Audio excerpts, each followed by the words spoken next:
வணக்கம். இந்த வீடியோவில் சற்று முன் அரசு ஓய்வூதியர்களுக்கு மாதம் ரூபாய் 10,000 வழங்க தமிழ்நாடு முதலமைச்சர் விஜய் அதிரடி உத்தரவை பிறப்பித்திருக்கிறார். இந்த 10,000 ரூபாய் யாருக்கு கிடைக்கும், இதற்கான தகுதிகள் என்ன என்பது குறித்து முழு விவரத்தை நாம் பார்க்கலாம். இந்த வீடியோவை தொடர்ந்து பார்க்கறதுக்கு முன்னாடி நம்ம சேனலை இதுவரைக்கும் சப்ஸ்கிரைப் பண்ணாதவங்க சப்ஸ்கிரைப் பண்ணிக்கோங்க.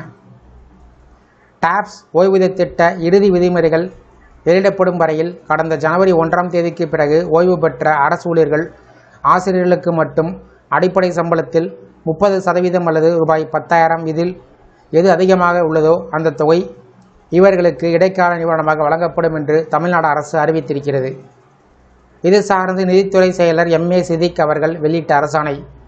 டாப்ஸ் ஓய்வூதிய திட்டத்தின் இறுதி விதிகள் அறிவிக்கப்பட்டு ஒவ்வொரு ஊழியருக்கும் அவர்கள் கடைசியாக பெற்ற அடிப்படை சம்பளத்தில் 50% ஓய்வூதியமாக நிர்ணயம் செய்யும் பணிகளுக்கு சற்று கூடுதல் கால அவகாசம் தேவைப்படும்.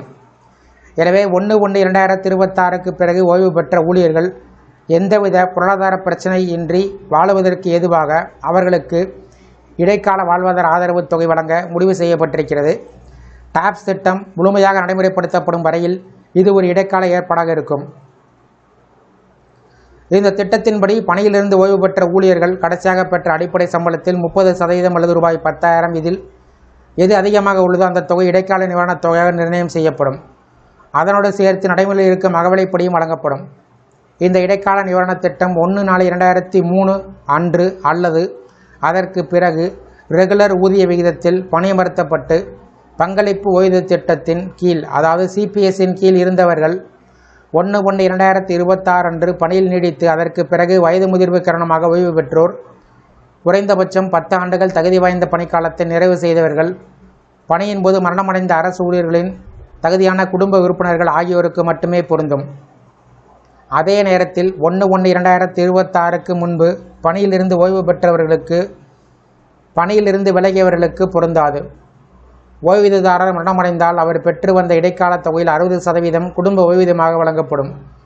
ஓய்வூதியதாரர் இறந்தால் அவரது வாழ்க்கை துணை, அவருக்கு பிறகு 25 வயதை எட்டாத மகன்கள் மற்றும் திருமணம் ஆகாத மகள்கள், வாழ்நாள் முழுவதும் சுயமாக உழைத்து வாழ இயலாத அளவிற்கு பார்வை குறைபாடு, மனநல பாதிப்பு, அறிவு சார்ந்த குறைபாடு அல்லது நடமாடும் திறன் குறைபாடு போன்ற உடல் மனரீதியான மாற்றுத்திறனாளி குழந்தைகள் வயது வரம்பு கிடையாது. 25 வயதை கடந்தும் திருமணம் ஆகாத விதவையான அல்லது விவாகரத்து பெற்ற மகள்கள் அரசுடைய வருமான வரம்பு மற்றும் நிபந்தனைகளுக்கு உட்பட்டு வாழ்நாள் முழுவதும் தகுதி பெறுவார். திருமணம் ஆகாத அரசு ஊழியரின் பெற்றோர் இல்லாவிட்டால் தங்களை முழுமையாக சார்ந்திருப்பவராக அறிவிக்கப்பட்ட உடன் பிறந்தவர்கள் ஆகியோருக்கு குடும்ப ஓய்வூதியம் வழங்கப்படும்.